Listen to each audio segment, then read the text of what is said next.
मंच पर आसीन मेरे इष्ट गुरु भगवान एवं माँ जी के चरणों में मेरा शत शत नमन। भाइयों, देखिए, एक बात सत्य है, परमात्मा की इस बनी हुई दुनिया में हमको लगता ऐसा है कि सब चीज़ फ्री है, पर मेरा मानना है कुछ भी फ्री नहीं है। हम एक सांस लेते हैं, अपनी आयु कम कर देते हैं। फ्री कहाँ है? एक घूंट पानी पिया, परमात्मा के बने हुए कोटे में कट गया। रुपया कमाया,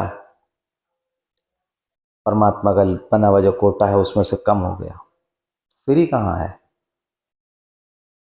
कुछ फ्री नहीं है। इन सब चीज को पाने के लिए, करने के लिए जो कर्म करना पड़ता है, उस कर्म से बनता है हमारा प्रारब्ध, और उस कर्म के द्वारा ही हम लोग अपने पूर्व जन्म के प्रारब्ध से जो हमें सुख दुख, यश, वैभव, चिंताएं, चैन, सुकून मिलता है,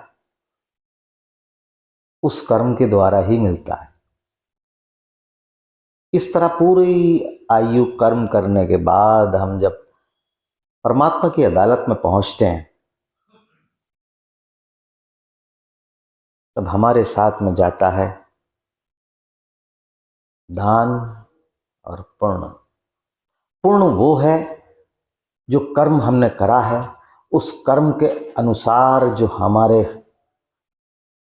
प्रारब्ध बने हैं, उस प्रारब्ध के अनुसार हमको अगला जन्म मिलने में सहायक होता है।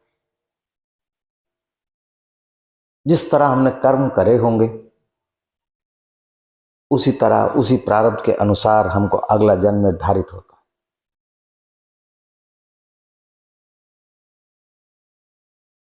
और जो दान पुण्य होता है, पूर्ण होता है, पूर्ण बनता है कर्मों के अनुसार। आपने सुना होगा, भाई दान पुण्य कर लो। अक्सर सुना है ना कि दान पुण्य कर लो, भाई दान पुण्य कर लो। दान वो है जो आपके हाथ से निकलता है, और पुण्य वो है जो आप कर्म करते हैं, कर्म के अनुसार जो आपका परमात्मा की साधारण भाषा में बोलते हैं, परमात्मा के रजिस्टर में लिखा जा रहा है, वो प्रारब्ध बन रहा है, पूर्व अगले जन्म के लिए निर्धारित हो रहा है। और इस जन्म में जो हम भोग रहे हैं, वो पिछले जन्म का प्रारब्ध अनुसार जो हमें जो कष्ट, पीड़ा, चैन, सुकून मिल रहा है, उस अनुसार मिलते। पर मुझे लगता है कि हम लोग ये दोनों कर्म करने में बहुत ज्यादा लापरवाही, कंजूसी करते हैं। दान के लिए तो आप सबको पता है, कभी भी किसी चीज का दान अगर आप परमात्मा के रास्ते में करते हैं तो आप पर तो कमी नहीं आती है। कारण ये है कि परमात्मा ने आपके भाग्य में लिख रखा है कि इतना धन जाना है। आप उसमें से सारे निकाल के अगर परमात्मा के रास्ते पर लगाते हो, तो परमात्मा लौटाता है कि ये तो तेरे हिस्से का था, तूने दे दिया जबरदस्ती। और फालतू आ गया तो परमात्मा ले लेगा, चोर चुरा लेगा, जेब कट जाएगी। धोखे से आ गया है ना। तो ये, पर हम लोग संकोच करते हैं। दान धन का ही दान नहीं होता है।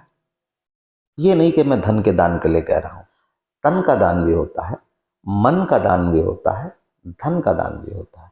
इस समय आप तन का दान दे रहे हो, यहां जबरदस्ती परमात्मा के दबाव के कारण बैठे हो, या प्रेम के कारण बैठे हो, या विश्वास के कारण बैठे हो।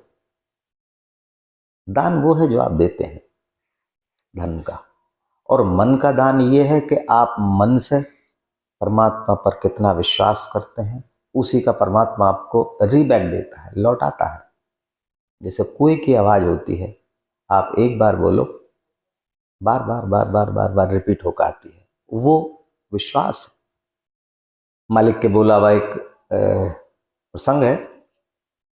ऐसा हुआ, एक राजा का दरबार लग रहा था, बड़े बड़े विद्वान पंडित, बड़े बड़े ज्योतिषी दरबार में थे। अचानक राजा के दरबार में बैठे बैठे राजा के मन में एक विचार आया कि मरने के बाद क्या होता है। राजा ने सब दरबारी से मालूम करा कि भाई मरने के बाद क्या होता है।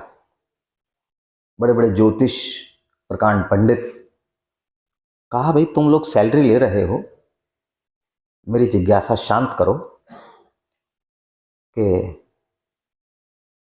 मरने के बाद क्या होता है। अब किसी का अनुभव हो तो कहे। अब सभी लोगों ने हाथ खड़े कर दिए कि साहब हम जानते नहीं। राजगुरु थे, राजगुरु से कहा कि गुरुदेव बताओ। गुरुदेव बोले कि भाई ऐसा है राजन, तुझे मेरी बात समझ में नहीं आएगी। तू एक काम कर, अपने पूरे राज्य में एक मुनादी करवा, सबसे बोल कि अगर किसी को इस चीज का अनुभव हो तो बताए, और किसी को ना हो तो वो जिस तरह मुर्दे को दफनाया जाता है उस तरह करके देखे, क्या अनुभव होता है वो बताए। अब जमीन के अंदर कब्र में दबना और दबने के बाद जरूरी नहीं है कि सुबह को वो सकुशल निकल जाए, जीवित निकल जाए, और निकलने के बाद क्या अनुभव हो वो राजा को बताए। बड़ी अटपटी बात लगी। पूरे शहर में मुनादी हो गई कि भाई जो भी चाहे वो आ जाए, राजा उसे मुंह मांगी इनाम देगा। उसे बताना यह है कि मरने के बाद क्या होता है। कोई भी आदमी तैयार नहीं हुआ, पर एक कंजूस आदमी तैयार हो गया। लालच, कहा कि साहब मैं तैयार हूं। राजा ने कहा आ जाओ। सब सब कुछ उसका तैयारी कर दी, अर्थी वगैरह बना दी। जमीन से 5-7 फुट गहरा गड्ढा खोद दिया, कब्र बना के लिटा दिया। रास्ते में सुबह के लिए उसने कहा कि महाराज अगर भूख लगने लगी रात में क्या खाऊंगा कुछ तो रखवा दो, पता नहीं जीवित मिलूं या ना मिलूं। क्योंकि राजा से कह दिया तो अब पीछे भी नहीं हट सकता। सभी ने कहा कि बहुत बड़ी गलती कर रहे हो, धन के लालच में पता नहीं तुम आओ या ना आओ। कोई बात नहीं, कुछ खाने के लिए फल वल रखवा लिए। राजा ने बंद करवा दिया कब्र और कहा कि एक छोटा सा सांस लेने के लिए छेद खोल दो। बंद करवाने से पहले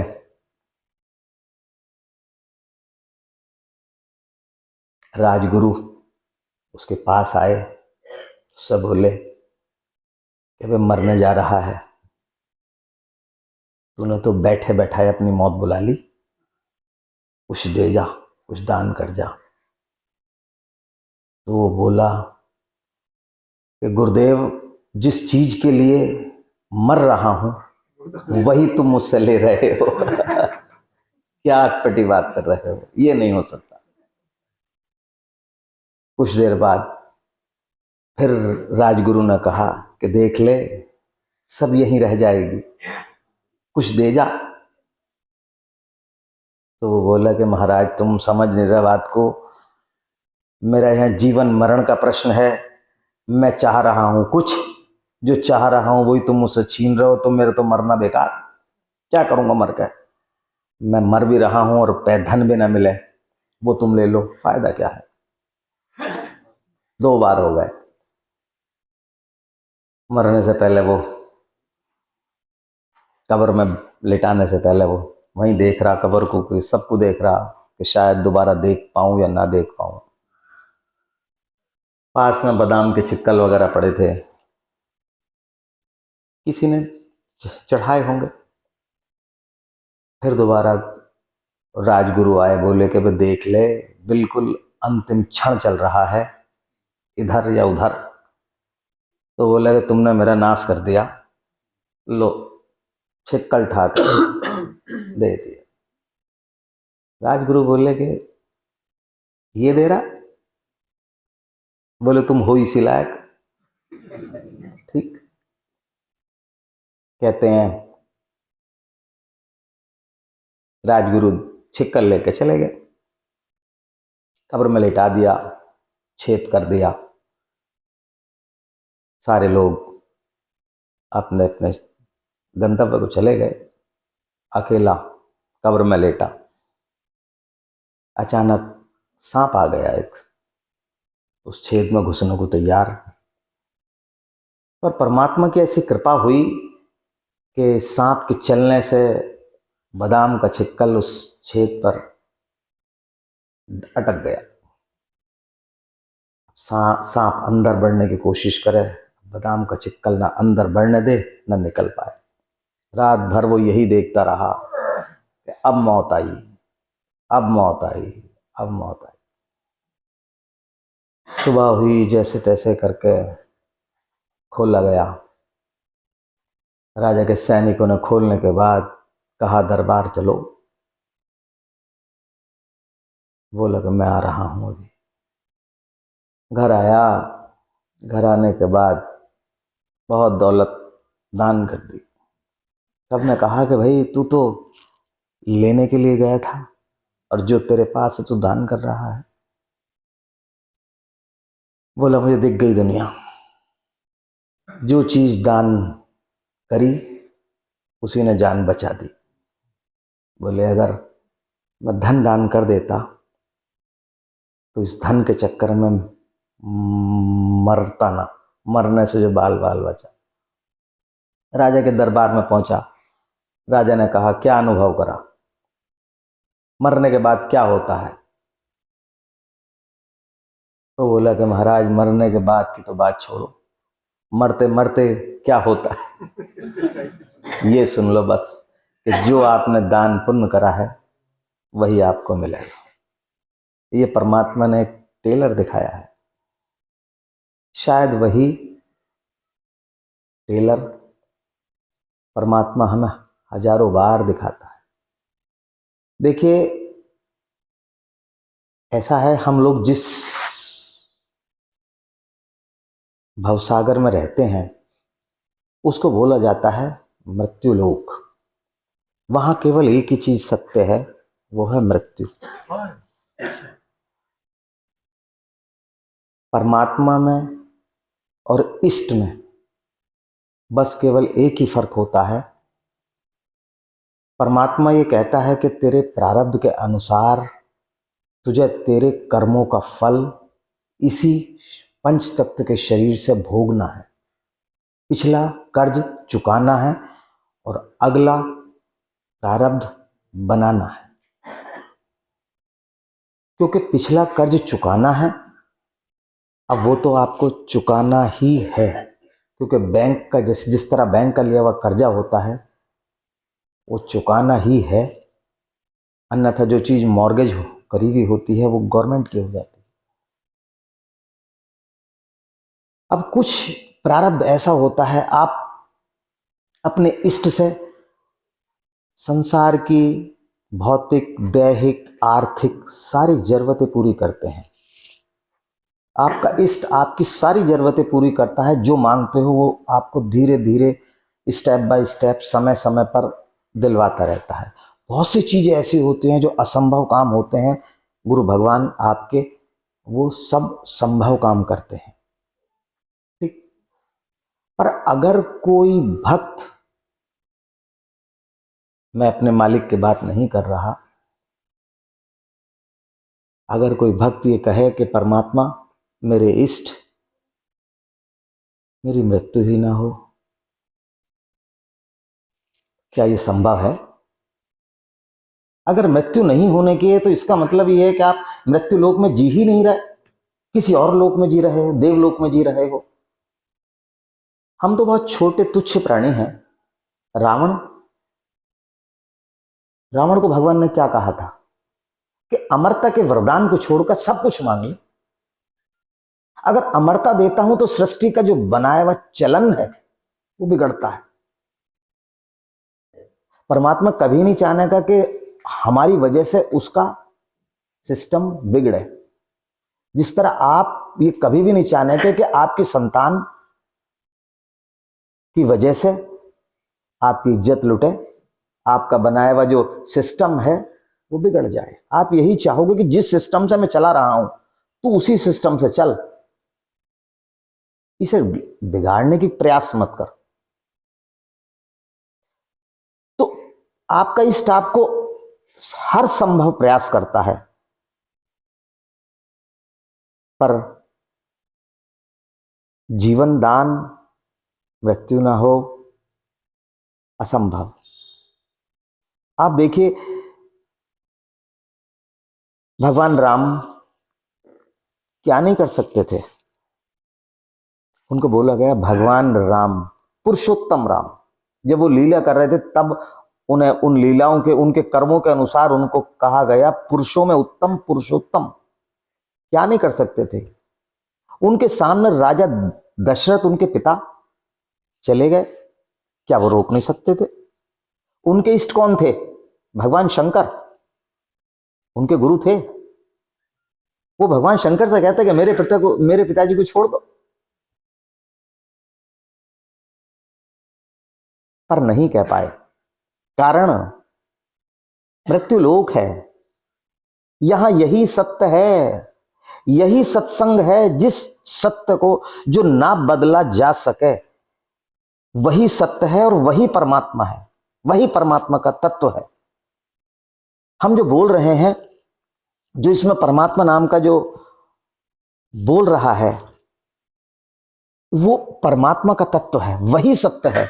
ये जो शरीर है ये सत्य नहीं है, ये दिन रात सत्य नहीं है, ये घर बिल्डिंग मकान ये चीज सत्य नहीं है, ये परमात्मा नहीं है। परमात्मा का तत्व वही है जो बोल रहा है।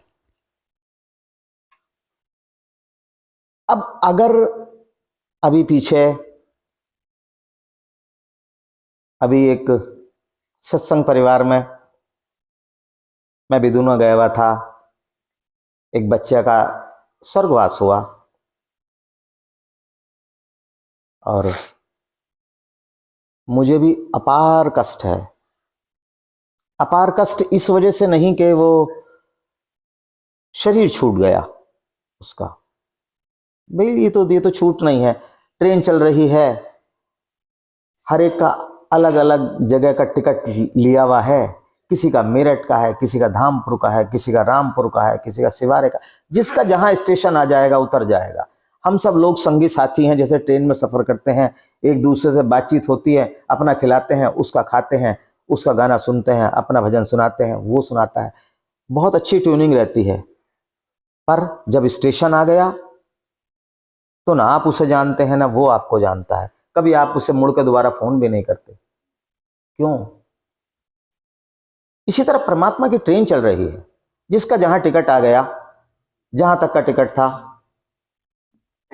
स्टेशन आ गया, उतर गया। तो वहां मैं आज गया था, वहां सब लोग दुखी थे, परेशान थे, रो रहे थे। उनका रोने का धर्म भी बनता है। मैंने उन्हें समझाया, सांत्वना भी दी। वास्तविकता यह है कि उसकी अकाल मृत्यु है बच्चे की। जितना उसके माँ बाप रोएंगे उतना ही वो आत्मा उनके आसपास घूमती रहेगी, है ना। और देखिएगा, आपके इष्ट आपको स्वप्न में आते हैं तो आपको बड़ा अच्छा अनुभव होता है। अगर आपके पूर्वज, आपके पिताजी, आपके बाबा जी रोज स्वप्न में आने लगे तो आप फौरन पंडित तो भक्तों के पास भागोगे। क्या चाह रहे हैं ये, क्यों आ रहे हैं ये, साधारण सी बात है। क्यों? वही सोचने का तरीका बदल गया। इष्ट से आपका लगाव है, आपको लगता है कि इष्ट से मुझे सब कुछ मिल रहा है।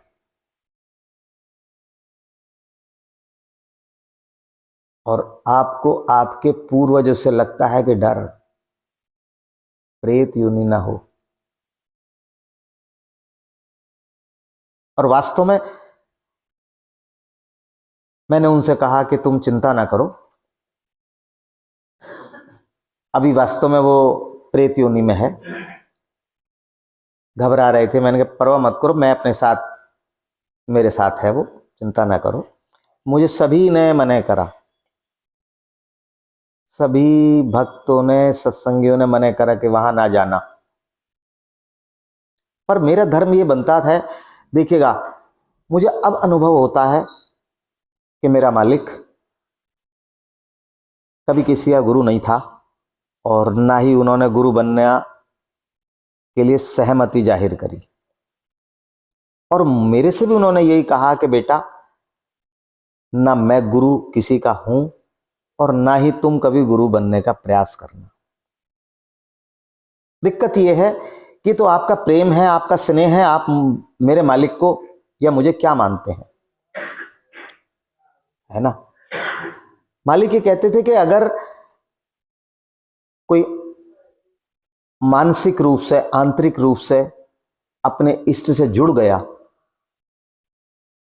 अगर जुड़ गया तो उसके सुख दुख की जिम्मेदारी की तो बात छोड़ो,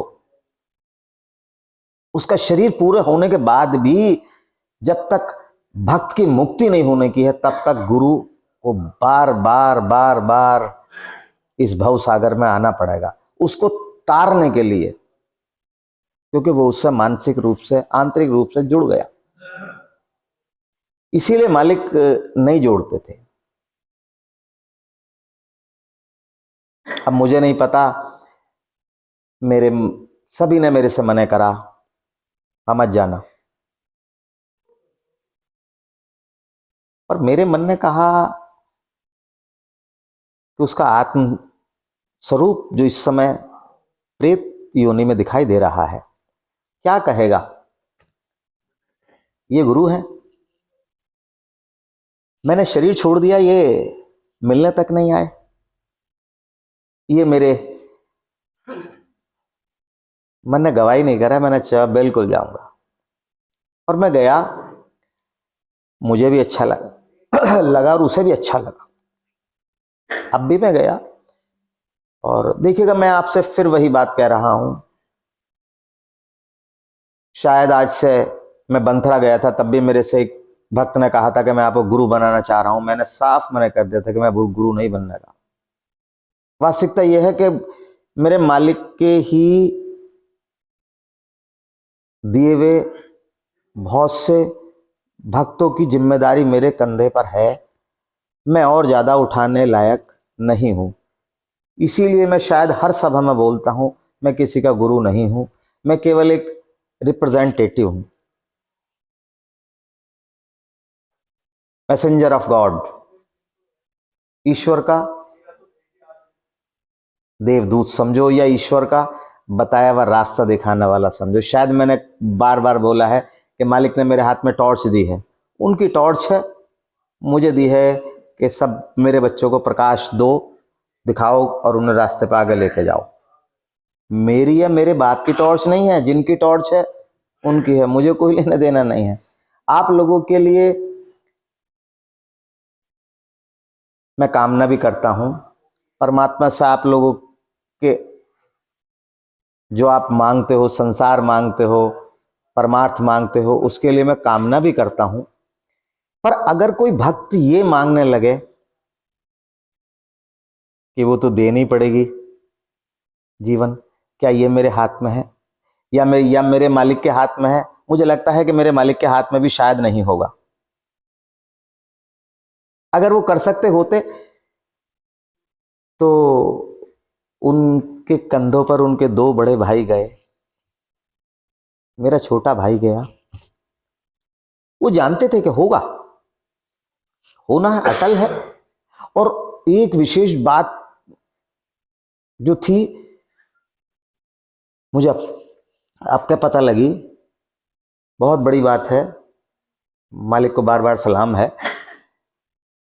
दाह क्रिया होने के बाद अगले दिन ही, उसी दिन ही हमारे यहाँ सत्संग होता था, उत्सव मनाया जाता था और मनाया गया।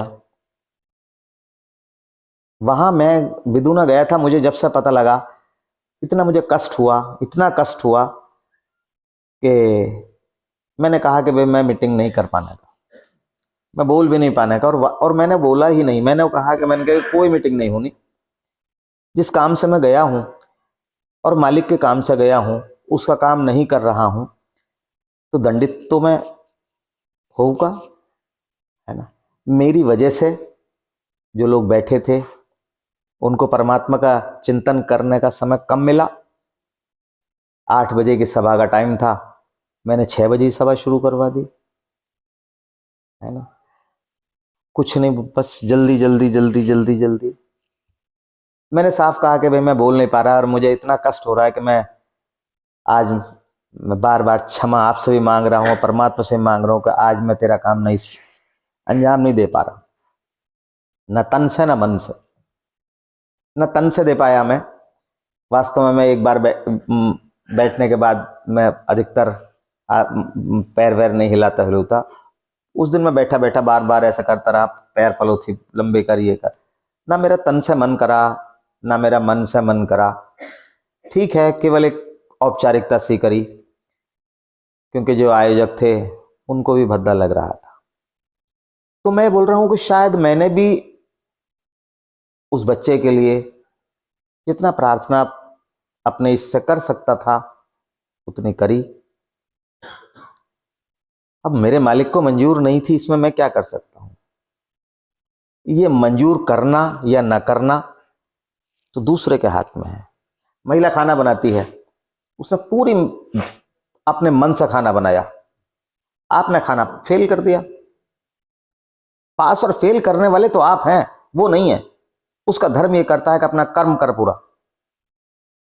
अब मैंने अपना कर्म करा, मालिक को मेरा बनाया हुआ खाना पसंद नहीं आया, उसने रिजेक्ट कर दिया।